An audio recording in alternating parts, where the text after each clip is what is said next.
Bro നമസ്കാരം. നമസ്കാരം. ഇത് മിസ്റ്റർ ജിത്താമിയാണ്. നമ്മളിപ്പോൾ ഉള്ളത് കറക്റ്റ് സ്ഥലം എന്ന് പറയുമോ? ഇത് മാങ്കാവ് കാൾ റോഡ് എന്ന് പറഞ്ഞ സ്ഥലത്താണ്. മാങ്കാവ് നിന്ന് നമ്മൾ പുഷ്പൻ്റെ അങ്ങോട്ട് പോകുന്ന റൂട്ടിൽ, അതായത് കോഴിക്കോടാണ്. നിങ്ങളിത് ഓല എടുത്തത് എവിടുന്നാ? അടുത്തത് കോർണേഷൻ്റെ സൈഡിലുള്ള ഒരു ഷോറൂം ഉണ്ടല്ലോ, സ്റ്റേഡിയത്തിൻ്റെ അടുത്തല്ലേ? ആ സ്റ്റേഡിയത്തിൻ്റെ അടുത്തുള്ള. Okay okay. ഇത് എടുത്തിട്ട് എത്രയായി ഇപ്പോൾ? ഏകദേശം 2 വർഷം കഴിഞ്ഞ് ഒരു 2-3 മാസമായി. 2 വർഷം കഴിഞ്ഞ്. അപ്പോൾ ഇത് എനിക്ക് തോന്നുന്നു ജനറേഷൻ 1 അല്ലേ ഇത്? ആ 1. ഓക്കെ. ഇപ്പോൾ ഏകദേശം എത്ര കിലോമീറ്റർ ഓടി? 1,50,000 ആവുന്നുണ്ട്. 1,50,000 അല്ലേ? 1 ലക്ഷം കഴിഞ്ഞ് ഇപ്പോൾ 5,000-5,000-ൻ്റെ അടുത്തെത്തി. ഓക്കെ. 1,50,000 കിലോമീറ്റർ എന്നൊക്കെ പറയുമ്പോൾ സത്യം പറയുകയാണെങ്കിൽ ഒരു ദിവസം ഒരുപാട് കിലോമീറ്റർ ഓടി ഉണ്ടാവും അല്ലേ? ഏകദേശം ഒരു ദിവസം ഒരു 180 ഓടലുണ്ട്. 180? 160-180 അതിൻ്റെ ഇടയിൽ ഓടൽ. എന്തായാലും 150ൻ്റെ മുകളിൽ ഓടും. അപ്പോൾ നിങ്ങൾ എന്താ ശരിക്കും ജോലി ചെയ്യുന്നത്? എന്താ? ഞാൻ സൊമാറ്റോയിൽ ഡെലിവറി ആയിട്ട് വർക്ക് ചെയ്യാം. അടിപൊളി. ലാസ്റ്റ് ഒരു 3 വർഷമായിട്ട് വർക്ക് ചെയ്യുന്നുണ്ട്. ഞാനിതിൻ്റെ മുമ്പ് ഏത്തറിൻ്റെ 1 ലക്ഷം കഴിഞ്ഞ് 1 ലക്ഷം കിലോമീറ്റർ ഓടിയ ഇതേപോലെ തന്നെ സൊമാറ്റോൻ്റെ 1-2 വീഡിയോസ് ചെയ്തിട്ടുണ്ട്. പക്ഷേ ഓലേൻ്റെ ഞാൻ ഇതുവരെ ചെയ്തിട്ടില്ല. അപ്പോൾ എനിക്ക് തോന്നുന്നു ഞാൻ ആദ്യമായിട്ട് ഓലേൻ്റെ ചെയ്യുന്നത്. 1 ലക്ഷം കിലോമീറ്ററിൻ്റെ മുകളിൽ ഓടിയ വേറെ ആൾക്കാരുണ്ടാവില്ലേ ചിലപ്പോൾ? ഉണ്ടെന്ന് തോന്നുന്നു, അറിയില്ല. ഓക്കെ. എന്തായാലും നമുക്ക് ഇതിൻ്റെ ഡീറ്റെയിൽസും കാര്യങ്ങളൊക്കെ നോക്കിയാലോ. അപ്പോൾ നിങ്ങൾ ആദ്യം ഉപയോഗിച്ച വണ്ടി ഏതായിരുന്നു? ഞാൻ ആദ്യം ആക്റ്റീവ വർക്ക് ചെയ്തിരുന്നത് 2 വർഷത്തിന് മുമ്പ്. 2 വർഷത്തിന് മുമ്പ്. ഓക്കെ. ആക്റ്റീവയിൽ ഓടുമ്പോൾ ഒരു 180, ചില ദിവസം 210 കിലോമീറ്ററൊക്കെ പോകും. ഓക്കെ. അപ്പോൾ ഞാൻ വിചാരിച്ച് ഇലക്ട്രിക്കിലേക്ക് മാറിയാൽ കുറച്ചുകൂടി നമുക്ക് പെട്രോൾ ലാഭിക്കാമല്ലോ എന്ന് വെച്ചിട്ട് ഇലക്ട്രിക്കിനെ പറ്റി ഇങ്ങനെ സെർച്ച് ചെയ്തപ്പോൾ കുറച്ച് റേഞ്ച് ഉള്ളത് ഓലാണ്. ഒരു 180 വരെ കിട്ടും എന്നുള്ളത് അവർ പറയുന്നുണ്ടായിരുന്നു. ഓക്കെ. അപ്പോൾ ഞാൻ ഓലനെ പറ്റി സെർച്ച് ചെയ്തപ്പോൾ ഒരുപാട് കംപ്ലയിൻസും കാര്യങ്ങളൊക്കെ ആയിരുന്നു യൂട്യൂബിലൊക്കെ ഉണ്ടായിരുന്നത്. അപ്പോൾ എനിക്ക് 2 സംശയമായി, ഇനിയിപ്പോൾ എടുക്കണോ വേണ്ടതെന്നുള്ള ഒരു സംശയത്തിലായിരുന്നു. അപ്പോൾ ഏതെണ്ണൊക്കെ നോക്കിയപ്പോൾ അവർ 90 കിലോമീറ്റേഴ്സൊക്കെ പറയുന്നുള്ളൂ. അപ്പോൾ അത് കിട്ടിയതുകൊണ്ട് പിന്നെ ഞാൻ ഇടയ്ക്ക് പോയി ചാർജ് ചെയ്യണോ അങ്ങനത്തെ പ്രശ്നങ്ങളൊക്കെ വരും. അപ്പോൾ ഞാൻ 2 കൽപ്പിച്ചെടുത്തതാണ് ഓല. അപ്പോൾ എടുത്തിട്ട് ഇതുവരെ എനിക്ക് നല്ലതേ ഉണ്ടായിട്ടുള്ളൂ, അങ്ങനെ പ്രശ്നങ്ങളൊന്നും ഉണ്ടായിട്ടില്ല. ഒരു പ്രാവശ്യം ബാറ്ററി മാറ്റിയിട്ടുണ്ട്. അത് 62,000 കിലോമീറ്റർ ആയപ്പോഴാണ് ബാറ്ററി മാറ്റിയത്. അത് കമ്പനി ഫ്രീ ആയിട്ട് ചെയ്തു തന്നത്. വാറണ്ടി കഴിഞ്ഞിട്ടുണ്ട്. 60,000 ആയിരുന്നു അവർ പറഞ്ഞത്. 60,000 3 വർഷമായിരുന്നു പറഞ്ഞിരുന്നത്. പക്ഷെ 64,000 ആയപ്പോഴാണ് ഞാൻ കൊടുത്തത്. പക്ഷെ അവർ ചെയ്തു തന്നത് അത് കുഴപ്പമില്ല പറഞ്ഞിട്ട് ബാറ്ററി ചേഞ്ച് ചെയ്ത് മാറ്റി തന്നു ഫ്രീ ആയിട്ട്. ഓക്കെ. നിങ്ങളിപ്പം 180 കിലോമീറ്റർ ഒക്കെ ഓടുന്നു പറഞ്ഞില്ലേ? അപ്പോൾ ആ സമയത്ത് നിങ്ങൾ ശരിക്കും എത്ര പെട്രോൾ അടിക്കുമായിരുന്നു ഒരു ദിവസം? ഒരു 350-400 ഉള്ളിൽ 350 റുപ്പീസിൻ്റെ ഞാനൊരു ഡെയിലി എന്തായാലും അടിക്കും. ആണല്ലേ? അപ്പോൾ ശനി ഞായറൊക്കെയാണ് വർക്ക് കൂടുതലായിരിക്കും. അന്ന് 400-450 റുപ്യൻ്റെ അടിക്കും. ഓക്കെ. അപ്പോൾ 450 റുപ്യൻ്റെ എന്നൊക്കെ പറയുമ്പോൾ എനിക്ക് വന്ന ഒരു 10-12,000 റുപ്യ പെട്രോളുണ്ടാവും. പിന്നെ മെയിൻ്റനൻസ് വരും, വണ്ടിക്ക് നല്ല മെയിൻ്റനൻസ്. ഓടുന്നതിനനുസരിച്ച് മെയിൻ്റനൻസ് കൂടുതലാണ്. ഓയിൽ ചേഞ്ച് ഒരു 3 വീക്ക് കൂടുമ്പോൾ ഓയിൽ ചേഞ്ച് ചെയ്യണം എനിക്ക്. അങ്ങനത്തെ പ്രശ്നങ്ങളൊക്കെ ഉണ്ടായി. അപ്പോൾ ഞാൻ ചിന്തിച്ച വെറുതെ മാറ്റി ചിന്തിക്കാന്ന് വെച്ചിട്ട് അങ്ങനെ ഓലയിലേക്ക് വന്നത്. ഓക്കെ. ഇതിപ്പം 1,04,000 അല്ലേ? 4,900. 1,05,000 കിലോമീറ്റർ നിങ്ങൾ ഓടി. അപ്പോൾ ഏകദേശം നിങ്ങളൊരു കണക്ക് കൂട്ടി നോക്കാൻ വേണ്ടിയിട്ട് ഞാൻ ഇന്നലെ നിങ്ങളെ വിളിച്ച് പറഞ്ഞിട്ടുണ്ടായിരുന്നു അല്ലേ? കാരണം പെട്ടെന്ന് കണക്ക് കൂട്ടാൻ പറ്റില്ലല്ലോ. അപ്പോൾ അങ്ങനെ വെച്ച് നോക്കുമ്പം എനിക്ക് തോന്നുന്നത് 1 ലക്ഷം കിലോമീറ്റർ നമ്മൾ പെട്രോൾ വണ്ടിയിൽ ഓടുകയാണെങ്കിൽ ഞാൻ കണക്ക് കൂട്ടിയപ്പോൾ ഏകദേശം 2.5 ലക്ഷം റുപ്യ ആവുന്നുണ്ട് അല്ലേ? അത് നമുക്ക് കണക്ക് കൂട്ടി നോക്കാം. ഇപ്പോഴത്തെ ഒരു ചാർജൊക്കെ ഒരു 100 റുപ്യ ആവറേജ് വെച്ചിട്ട് 1 ലിറ്ററിന്. പക്ഷേ ഇലക്ട്രിക്കിൻ്റെ കാര്യം എനിക്കറിയില്ല, അത് നിങ്ങൾ തന്നെ പറയണം. ഏകദേശം ഇത്ര 1,05,000 കിലോമീറ്റർ ഓടാൻ നിങ്ങൾക്ക് ഏകദേശം എത്ര രൂപയുണ്ടാവും? നിങ്ങൾ കണക്കൂട്ടി വെച്ചിരുന്നോ? ഞാൻ ഏകദേശം നോക്കുമ്പോൾ ഞാൻ ആദ്യം വീട്ടിൽ യൂസ് ചെയ്യുന്ന കറണ്ട് ആദ്യം ഈ ഇലക്ട്രിക് മേടിക്കുന്നതിന് മുന്നേ ഉപയോഗിച്ചത് 800-900 രൂപയായിരുന്നു എനിക്ക് കറണ്ട് ബില്ല് 2 മാസത്തേക്ക് വന്നിരുന്നു. 2 മാസത്തേക്ക് 900? 800-900 ആ റേഞ്ചിലേ വന്നിരുന്നു. ഓക്കെ. അപ്പോൾ ഈ ഇലക്ട്രിക് വാങ്ങിയതിൻ്റെ ശേഷം ഒരു 2,800-3,000-ൻ്റെ ഉള്ളിലാണ് 2 മാസം കൂടുമ്പോൾ ബില്ല് വരുന്നത്. അതായത് ഒരു മാസം ഒരു 1,000 റുപ്യൻ്റെ കറണ്ട് ബില്ല് വരുന്നുണ്ട് ഒരു മാസം. പിന്നെ ഞാൻ ഫുൾ ടൈം വീട്ടിൽ നിന്ന് തന്നെയാണ് ചാർജ് ചെയ്യൽ. ഞാൻ രാവിലെ ചാർജ് ചെയ്യും, പിന്നെ ഉച്ചയ്ക്ക് ഞാൻ വന്നു കഴിഞ്ഞാൽ ഒരു 2 മണിക്കൂർ ബ്രേക്ക് എടുക്കും. ആ സമയത്ത് ചാർജിലിടും. അങ്ങനെയാണ് ഞാൻ ഓടിക്കാറുള്ളത്. ഓക്കെ. ഒരു മാസം നിങ്ങൾ 1,000 റുപ്യൻ്റെ കറണ്ട് വരുമെന്ന് പറയുന്നത്. അപ്പം വർഷത്തേക്ക് 12,000. ഈ വണ്ടി വാങ്ങിയിട്ട് ഇപ്പം എത്രയെന്ന് പറഞ്ഞാൽ? 2 വർഷവും ഒരു 3 മാസമായിട്ടുണ്ടാവും.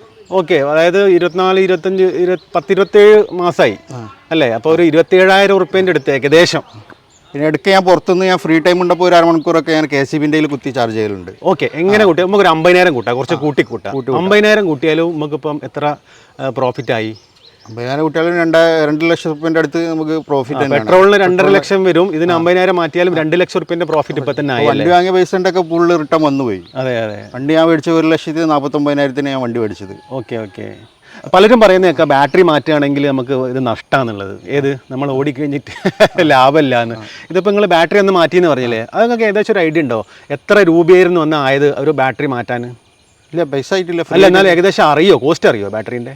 നിങ്ങൾ ചോദിച്ചിരുന്നോ ബാറ്ററിക്ക് എത്രയാവുന്നു? 70,000 അങ്ങനെ എന്തോ ആവുന്ന പറഞ്ഞത്. അതേപോലെ നിങ്ങളെ ബാറ്ററി പോയി നിങ്ങൾ പറഞ്ഞില്ലേ, അത് ഏകദേശം എപ്പോഴാണ് പോയത്? 64,000 അതിൻ്റെ പോയതല്ല, ചാർജ് ഫുള്ള് കയറുന്നില്ല. 85% ചാർജ് കയറുന്നുണ്ടായിരുന്നു. അപ്പോൾ ഞാൻ കൊണ്ടുപോയപ്പോൾ ഞാൻ വെച്ച് ബാറ്ററിൻ്റെ ആയിരിക്കില്ല, ചാർജറിൻ്റെ ആയിരിക്കും എന്ന് വെച്ച് ഞാൻ കൊണ്ടുപോയതാണ്. ചാർജർ അവർ ചെക്ക് ചെയ്തിട്ട് പറഞ്ഞു ചാർജർ കുഴപ്പമില്ല, ബാറ്ററി ഒന്ന് ചെക്ക് ചെയ്തിട്ടെന്ന് പറഞ്ഞു. ബാറ്ററി ചെക്ക് ചെയ്തപ്പോൾ ബാറ്ററിൻ്റെ കംപ്ലയിൻറ്റ് ചെറുതായിട്ട് തുടങ്ങുന്നുണ്ട്, അപ്പോൾ നിങ്ങൾ മാറ്റിക്കോളൂ എന്ന് പറഞ്ഞു. അങ്ങനെ അവർ മെയിൽ അയച്ചപ്പോൾ അവർ സാങ്ഷനായി, അത് മാറ്റി കൊടുക്കാനുള്ള സാങ്ഷൻ വന്നു. അതായത് 64,000 കിലോമീറ്റർ ഓടിയപ്പോഴാണ് നിങ്ങൾക്ക് ബാറ്ററിൻ്റെ കംപ്ലയിൻറ്റ് വന്നത്. അത് ഏകദേശം എത്ര കൊല്ലം കൊണ്ട് അത്ര ഓടി നിങ്ങൾ? ഒരു വർഷം കഴിഞ്ഞിട്ടുണ്ടാവും. ഒരു വർഷം കഴിഞ്ഞിട്ടുണ്ടാവും. 1.5 വർഷം അല്ലേ?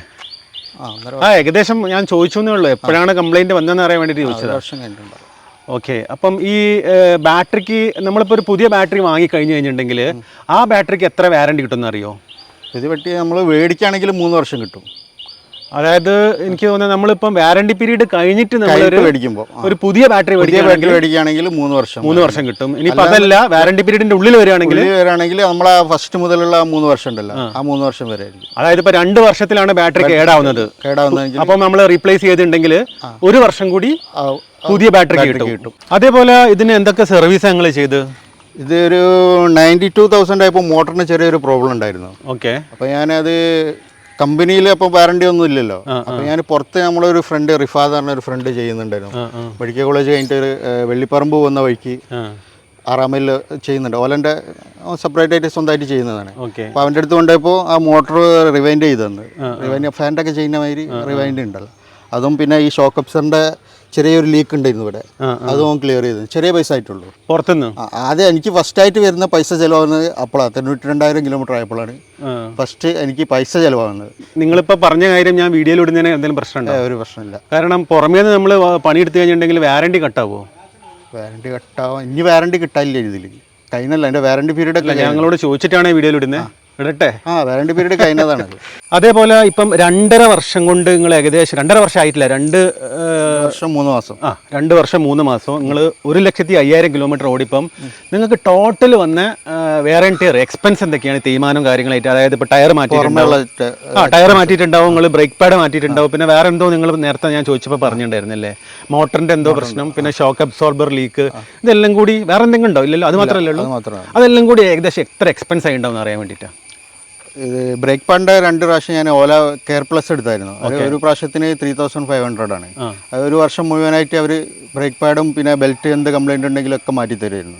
അപ്പോൾ അത് ഞാൻ എടുത്തത്. എത്ര പ്രാവശ്യം എടുത്ത് കെയർ പ്ലസ്? 2 പ്രാവശ്യം എടുത്ത്. 2 പ്രാവശ്യം കെയർ പ്ലസ് എടുത്ത് 7,000 രൂപ. അപ്പോൾ ഈ ബ്രേക്ക് പാഡ് ഫുള്ള് മാറ്റിയത് ഈ കെയർ പ്ലസിൽ 5 പ്രാവശ്യം 5-6 പ്രാവശ്യം മാറ്റിയിട്ടുണ്ട്. ഓക്കെ. അതേപോലെ ടയർ നിങ്ങൾ എത്ര പ്രാവശ്യം മാറ്റിയിട്ടുണ്ട്? ടയർ ഞാൻ ബാക്കിലത്തെ 3 പ്രാവശ്യം, ഫ്രണ്ടിലത്തെ 1 പ്രാവശ്യം മാറ്റിയിട്ടുണ്ട്. ടയറിന് എന്താ വില വരുന്നത്? ടയർ ഏകദേശം ഒരു 1,500 രൂപേൻ്റെ റേഞ്ചിലാണ് വരുന്നത്. അതായത് 4 പ്രാവശ്യം എന്ന് പറയുമ്പോൾ 6,000 രൂപ. 6,000 രൂപ. നേരത്തെ നമ്മൾ കൂട്ടിയ കെയർ പ്ലസിന് 7,500 അല്ലേ? ഏകദേശം ഒരു 13,500 14,000 ഒരു 15,000 തന്നെ കൂട്ടാം. പിന്നെ നിങ്ങൾ ഈ പറഞ്ഞ പോലെ ഈ മോട്ടറും മറ്റേ മോട്ടർ റിവെൻറ്റിങ്ങും അത് ലീക്കിൻ്റെ കൂടി കൂട്ടിയിട്ട് ഒരു 6,000 രൂപേൻ്റെ അടുത്ത് ചിലവായിട്ടുണ്ട്. അതായത് 15, 6, 21. അപ്പോൾ ടോട്ടല് നമ്മളിപ്പോൾ കൂട്ടിയത് 20-21,000 രൂപ. അതും എക്സ്പെൻസ്. പിന്നെ ഒരു എന്താ പറയുക, ഇലക്ട്രിസിറ്റിക്ക് നമ്മൾ നേരത്തെ കൂട്ടി എല്ലാം കൂടി വീട്ടിൽ നിന്നും പുറത്തുനിന്നും എല്ലാം കൂടി കൂട്ടി ഒരു 50,000 കൂട്ടാം. അപ്പോൾ എല്ലാം കൂടി ഒരു 70,000 രൂപ. 70,000 രൂപ അല്ലേ? 2.5 ലക്ഷം രൂപ ലാഭിച്ച് 70,000 രൂപ ഇപ്പോൾ ടോട്ടൽ ചിലവായിട്ടുണ്ട് അല്ലേ? അതേപോലെ ഈ വണ്ടി വാങ്ങിയ സമയത്ത് കമ്പനി പറഞ്ഞ റേഞ്ച് എത്രയായിരുന്നു? കമ്പനി 180 റേഞ്ചാണ് പറഞ്ഞത്. അപ്പോൾ ഒരു 150 എന്തായാലും കിട്ടും. ഞാൻ ഇത് ചെക്ക് ചെയ്തിട്ടില്ല, കാരണം ഞാൻ 20% താഴേക്ക് ഞാൻ കൊണ്ടുപോയിട്ടില്ല ബാറ്ററി ചാർജ്. എന്തായാലും ഞാൻ 20% ഉള്ളിൽ ചാർജ് ചെയ്യാറുണ്ട്. അപ്പോൾ എങ്ങനെയായാലും ഞാൻ നോക്കി നോക്കുമ്പോൾ ഒരു 150 എന്തായാലും കിട്ടാറുണ്ട്. 150 കിട്ടുന്നുണ്ട്. അത് ഇപ്പോഴും കിട്ടുന്നുണ്ട്.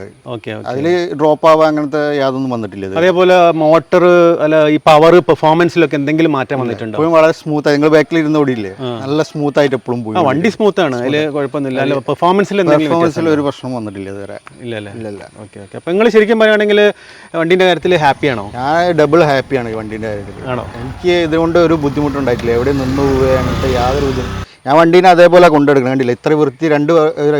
ഒരു വർഷം അല്ല 1,00,000 കിലോമീറ്റർ ഓടിയ വണ്ടിന്റെ ഇത് കണ്ടില്ലേ, അത്രയും ക്ലീൻ ആയിട്ടാണ് ഞാൻ വണ്ടി കൊണ്ടെടുക്കുന്നത്.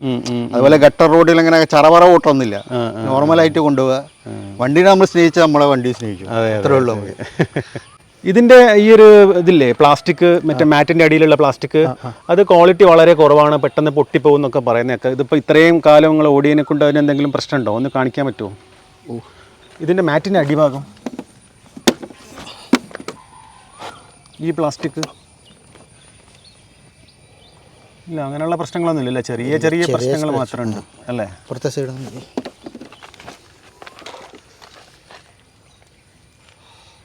ഇവിടെ കുഴപ്പമൊന്നുമില്ല അല്ലേ?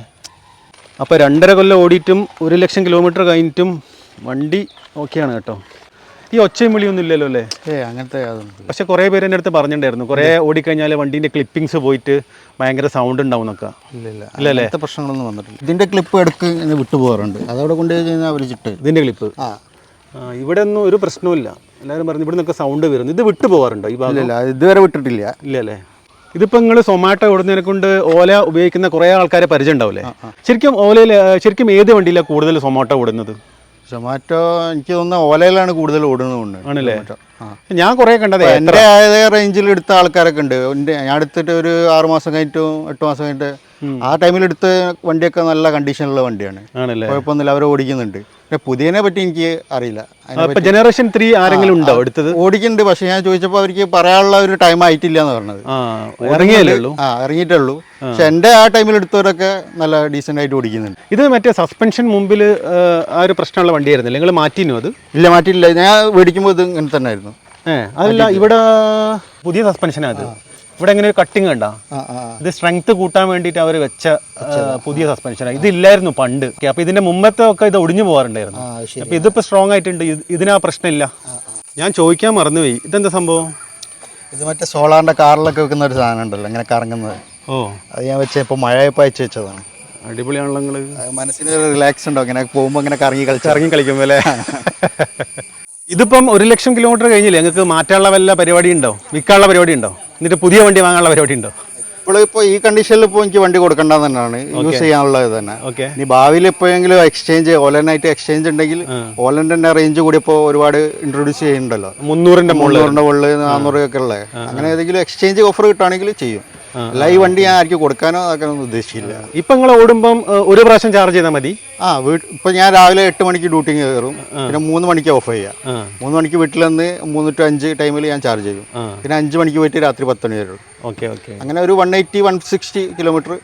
ഇനിയിപ്പോൾ 300ന്റെ വന്നു കഴിഞ്ഞിട്ടുണ്ടെങ്കിൽ ഒറ്റ പ്രാവശ്യം പിന്നെ ചാർജ് ചെയ്യേണ്ട ആവശ്യമില്ല.